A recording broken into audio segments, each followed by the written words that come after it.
Halo semua, pada kali ini kita masih akan melanjutkan materi kita tentang klasifikasi protokol.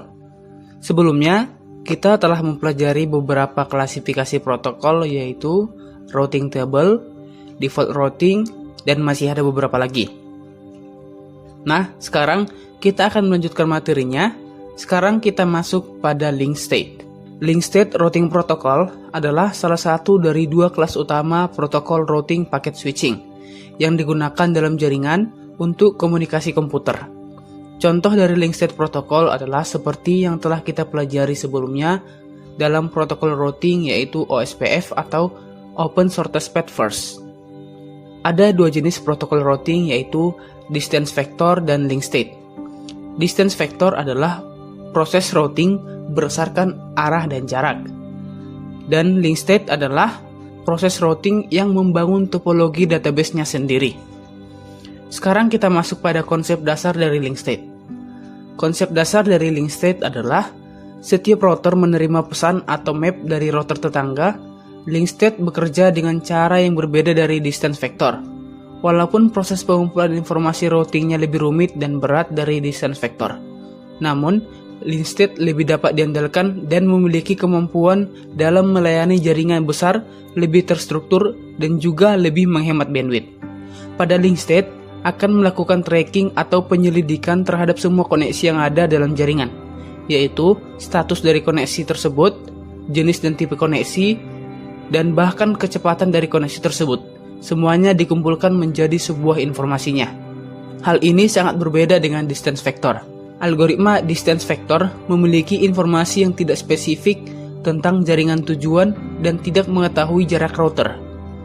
Adapun algoritma link state memperbaiki pengetahuan dari jarak router dan bagaimana router terkoneksi dalam jaringan. Sejauh ini bisa dipahami ya? Sekarang kita masuk pada fitur-fitur link state. Pada protokol routing link state, router akan memilih sendiri jalur untuk menuju tujuannya. Router tersebut akan mendapatkan informasi tentang jalur terbaik melalui router tetangganya. Dari router tetangga tersebut, router mempelajari routing dan mencari jalur terbaik.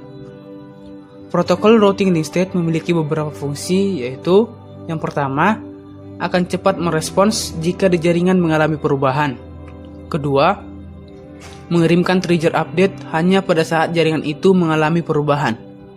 Ketiga, mengirimkan update secara periodik yang dikenal dengan link state refreshes.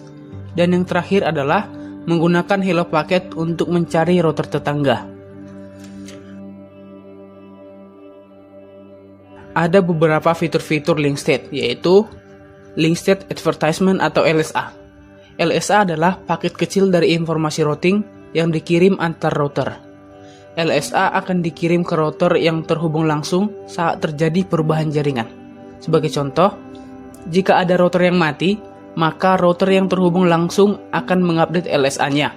Masing-masing router membangun database topologi yang berisi informasi LSA. Link state protocol akan melakukan pembanjiran atau flood dengan menggunakan alamat multicast.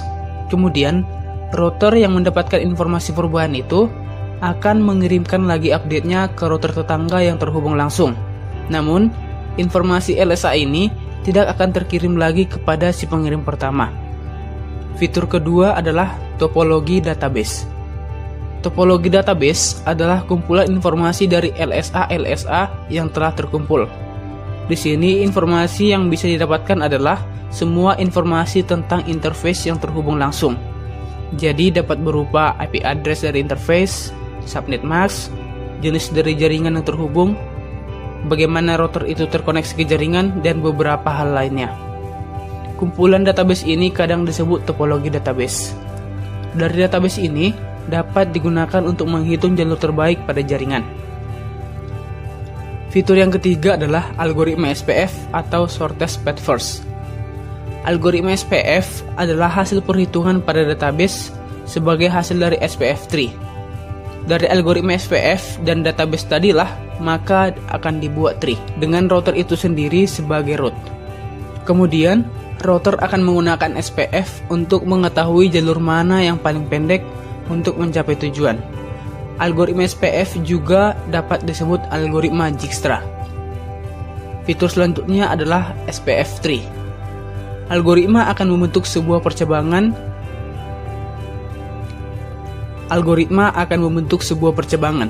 Ini akan membantu router untuk menentukan jalur terbaiknya. Dari percabangan itu juga, router akan mengetahui jalur mana yang pendek dan yang terbaik. Fitur yang terakhir adalah menentukan routing table. Routing table adalah daftar rute dan interface. Saat terjadi perubahan jaringan, maka routing table pun akan ikut berubah. Pada tabel link state, sebuah router mempelajari router tetangganya beserta router yang ada di dalam jaringan. Jadi singkatnya, proses link state dapat digambarkan seperti ini. Awalnya, router akan mengirimkan hello packet secara periodik, lalu dari hello packet inilah akan tercipta LSA. LSA akan mengetahui jaringan mana yang mati atau hidup. Saat sebuah router mati, maka LSA dari router yang terhubung langsung dengan router yang mati itu akan segera mengupdate LSA-nya.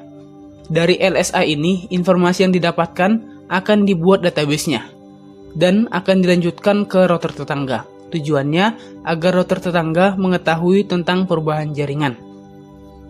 Sekarang kita beralih pada routing information.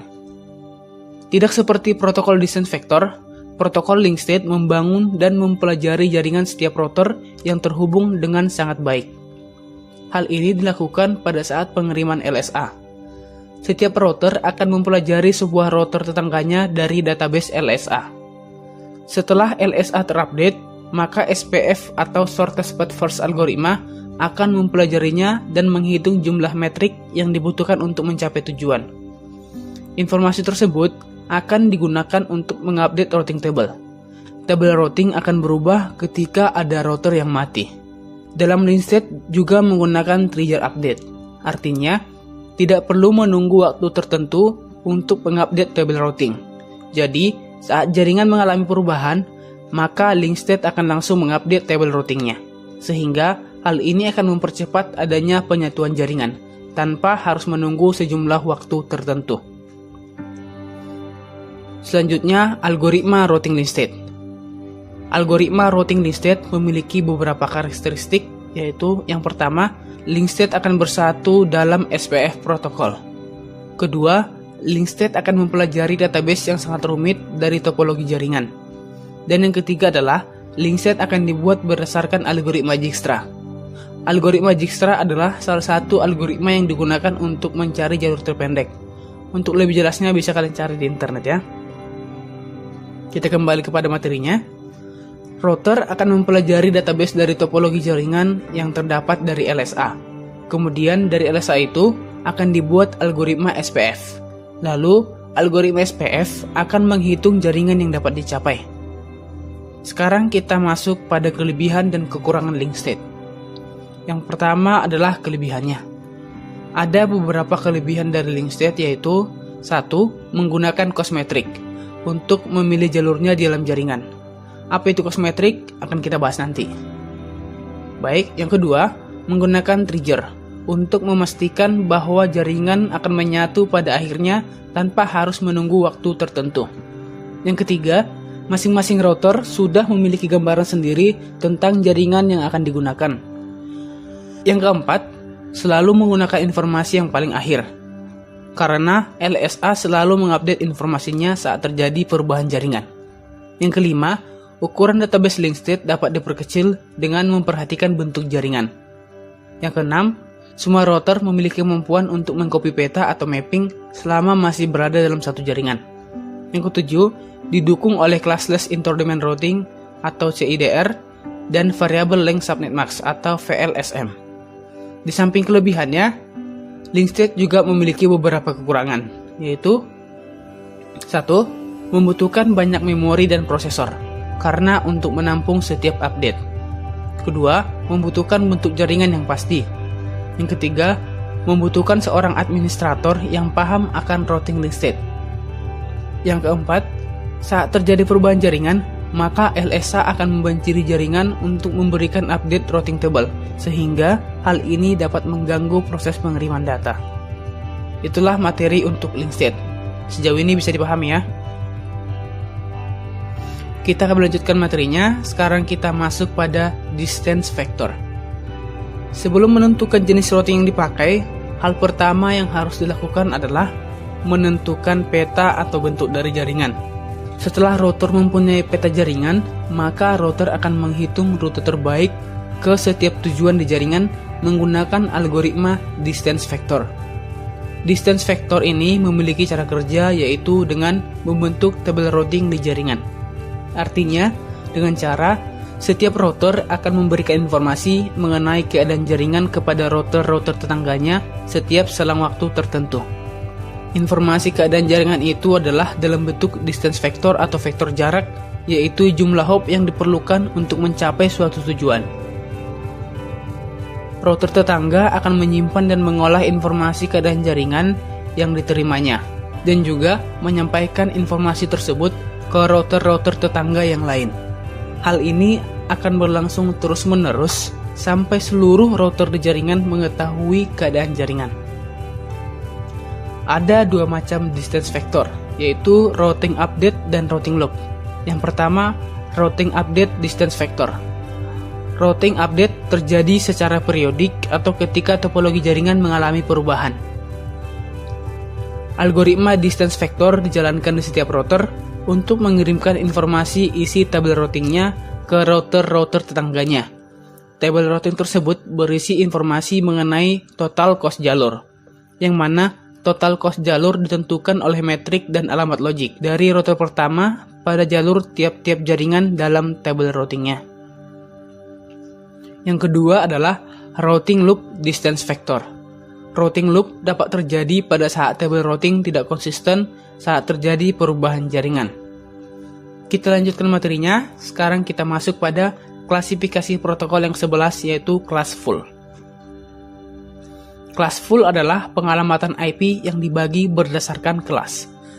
Alamat IP dibagi menjadi dua, yaitu alamat jaringan dan host identifier. Bagian paling penting adalah alamat jaringan yang digunakan untuk mengidentifikasi jaringan, dan bagian yang paling signifikan adalah host identifier. Classful memiliki kelebihan dan kekurangan. Kelebihannya adalah tidak perlu menyertakan subnet mask pada update routing, sedangkan kekurangannya adalah classful tidak mendukung VLAN dan jaringan discontiguous. Materi terakhir untuk pertemuan kita kali ini adalah metrik. Metrik adalah suatu nilai yang digunakan untuk mencapai suatu jaringan. Ketika terdapat lebih dari satu route atau jalur yang menuju network yang sama, router harus mempunyai sebuah mekanisme untuk menghitung dan menentukan jalur terbaik. Protokol routing yang berbeda, maka akan menggunakan metrik yang berbeda juga.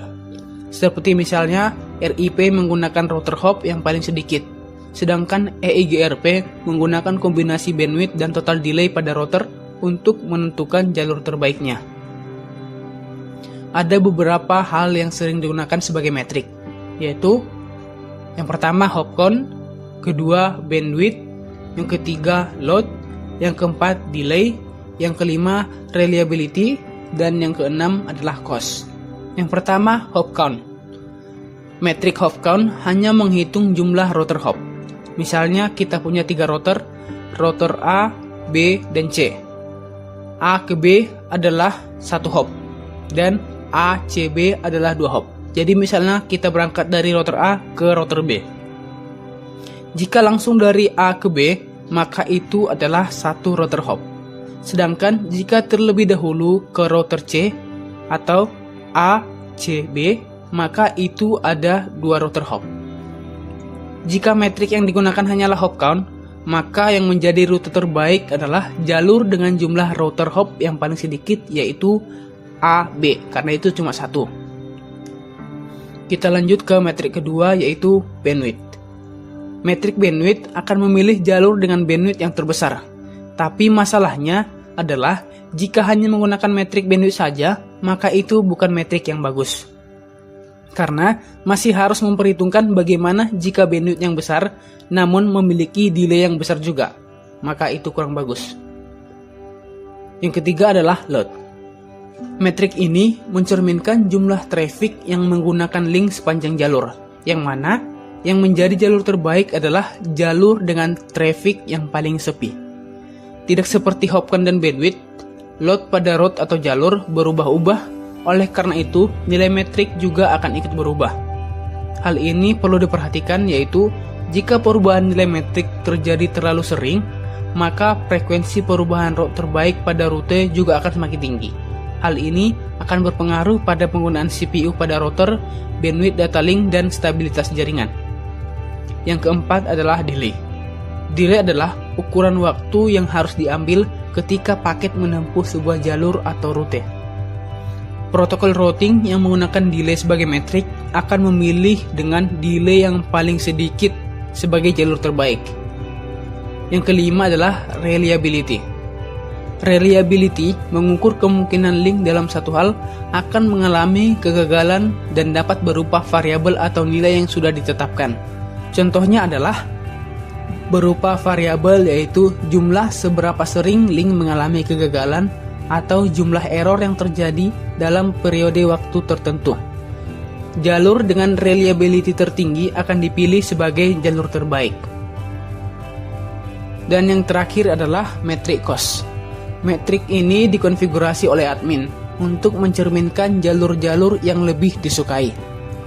Cost dapat didefinisikan dengan kebijakan apapun atau berdasarkan karakteristik link, atau bisa saja mencerminkan kebijakan sewenang-wenang administrator.